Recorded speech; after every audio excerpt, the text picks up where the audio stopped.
네, 안녕하십니까. 강원국입니다. 이번 제목은요, 제가 주식 전력만 연구하면 안 되는 이유라고 잡았어요. 이 말은 뭐냐 하면은, 우린 주식만 연구하면 안 되고, 채권이라든지, 부동산이라든지, 다른 자산군에 대해서도 열심히 공부할 필요가 있다라는 거였습니다. 자, 이유를 설명을 드릴게요.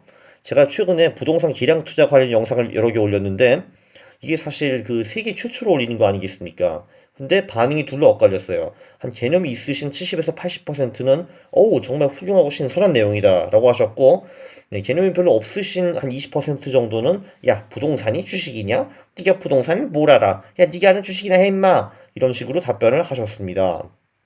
그런데 문제는 무엇이냐? 우리가 주식만 하잖아요. 자산의 주식 비중을 100%를 유지를 하면은 아무리 잘해도 필연적으로 반토막이 날 수밖에 없습니다. 자, 이게 무엇인가 하면은 그 밑에를 보세요. 그 밑에 복리 29.4% 전략이 있습니다. 이게 무슨 전략이야? 이런 거를 강원국이 발표했다고? 대박 하실 텐데 이게 바로 신의 전략입니다. 영상 71에 나와요. 내가 그런 전략을 까먹었다고? 당황하실 겁니다. 이 전략이 뭐냐면요. 네, 신의 전략은 대형주 500개 중에서 미래 5년 동안에 가장 잘 나갈 그 50개 주식을 신이 뽑아주는 겁니다. 이제 실망하시겠죠? 에이, 그게 뭔 전략이야, 임마. 야, 내가 신도 아니고 인간인데 어떻게 500개 중에서 5년 후에 가장 잘 나갈 50개를 뽑아? 아이, 사이비. 하실 텐데요. 네, 맞습니다. 이거는 우리가 할 수 없는 전략입니다. 오로지 미래를 볼 수 있는 신만 할 수 있는 전략이에요. 근데 아마 인정을 하실 겁니다. 이 전략을 이기기는 거의 불가능할 거라는 걸 인정을 하시겠죠. 네, 그렇죠. 5년 앞을 내다볼 수 있는 신을 우리가 무슨 수로 이깁니까? 그렇죠? 자, 포인트는 무엇이냐? 그 신의 전략의 최대 손실 구간을 한번 보세요. 워스트 드로우다운이라고 밑에 써 있습니다. 동그라미 되어 있죠. 뭐라고? 마이너스 75.94%? 야, 신은 5년 후를 완벽하게 예측할 수 있어도 자산 4분의 3을 날리는 그런 구간이 온다는 겁니다. 이거 정말 놀랍죠? 그죠? 자, 그리고 이 그래프를 한번 보십시오. 자, 신의 투자 전략을 따라해 보니까 1927년부터 2015년 약 90년 동안의 구간에 네, 원금 20% 이상을 까먹은 구간이 9번이나 왔습니다. 10년에 한 번은 20% 이상을 까먹는 거예요. 원금에서. 자, 문제는 뭐냐 하면은 이런 식으로 크게 한번 까먹으면은 신은 그걸 굉장히 쿨하게 받아들일 겁니다. 그래, 뭐, 또 한번 미래 보면 되지, 뭐, 다 만회하면 되는겨. 라고 생각을 하시겠죠, 신은. 그런데 우리는 인간입니다. 인간은, 네, 한 보통 20% 정도 포트폴리오 데미지가 나가지고 자산의 20%를 말아먹었다 하면은 투자를 더 이상 하고 싶지 않아집니다. 이런 XXX, 나는 역시 주식이 안 되는 거야. 저 광이라는 놈 말 듣고 투자했더니 역시 망했어. 이런 XXX 하고 투자를 그만두는 게 지극히 정상입니다. 여러분은 생각을 하실 수도 있죠. 끝까지 20% 까인다고 내가 투자를 설마 그만두겠어? 네, 그만두실 겁니다. 제가 보기에는 이 영상을 보시는 분들 중에서 한 98%는 그만두실 거예요. 네, 투자라는 게 원래 이렇습니다. 난 20% 쿨하게 받아들일 수 있어 하시는 분들이 포트폴리오 5%만 날아가도 잠을 보통 못 주무시거든요. 그죠?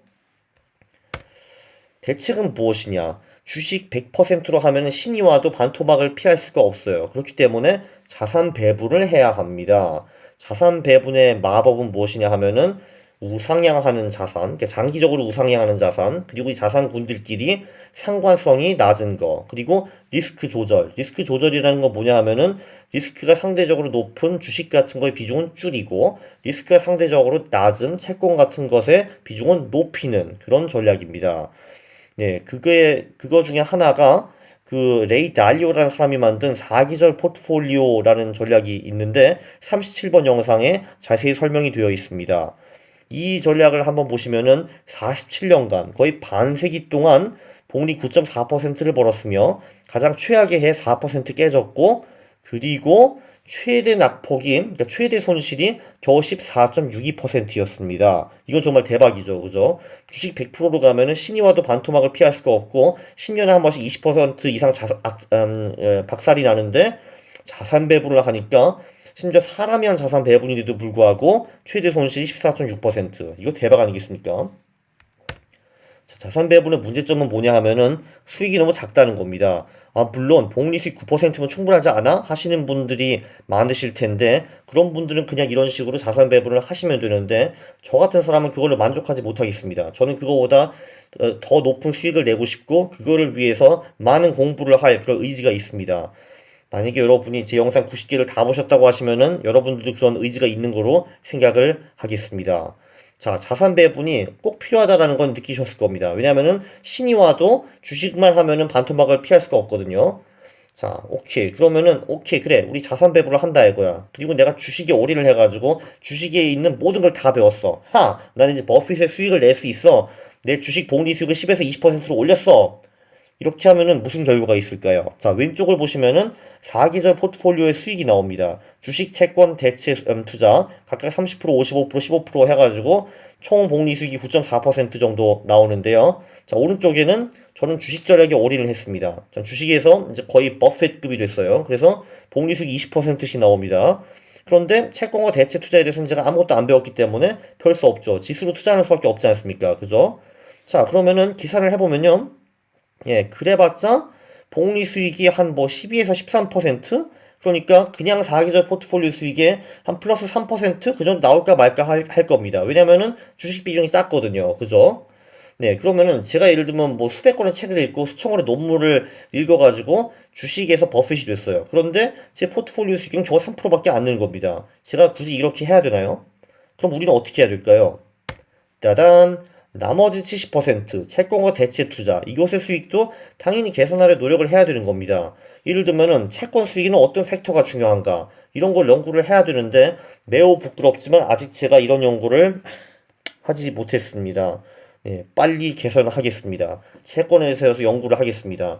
참고로 바로 이거 채권 수익에는 어떤 팩터가 중요한가 이거를 연구한 논문이 놀라울 만큼 빈약하고 적습니다. 정말 놀라울 정도로 적어요.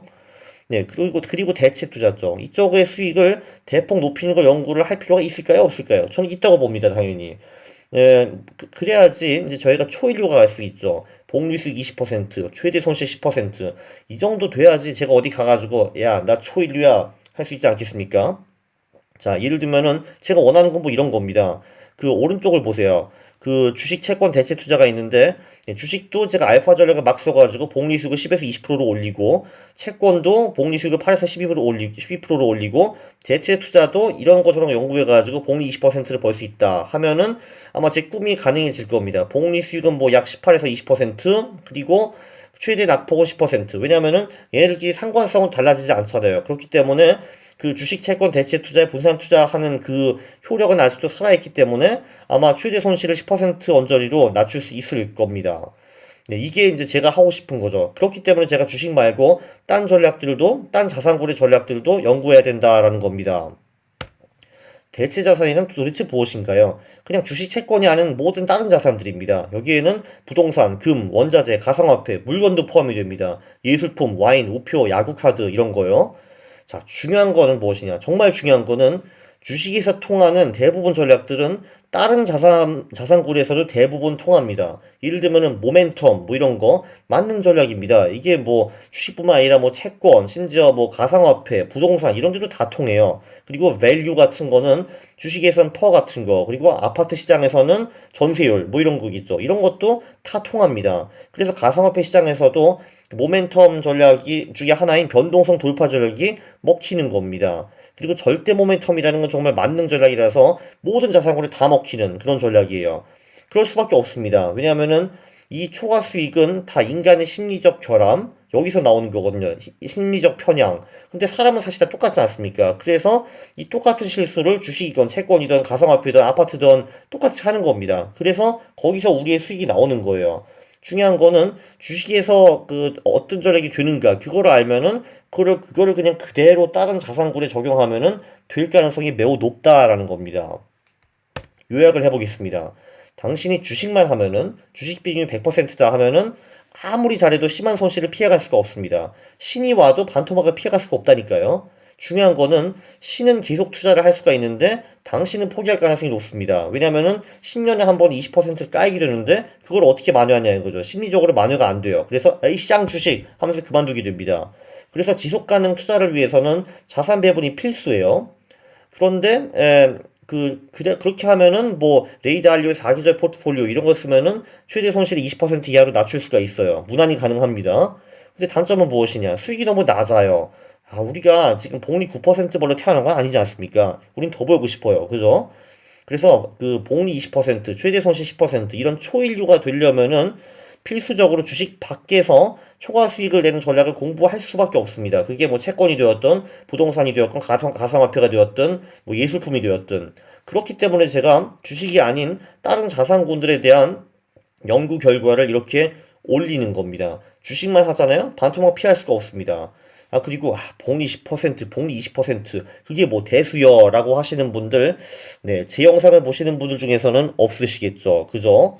복리 10%를 30년 굴리면요, 원금이 17배, 우호, 하는데, 복리 20%로 30년을 굴리면은, 원금이 237배가 됩니다. 237, 17. 어떤 게 낫겠습니까?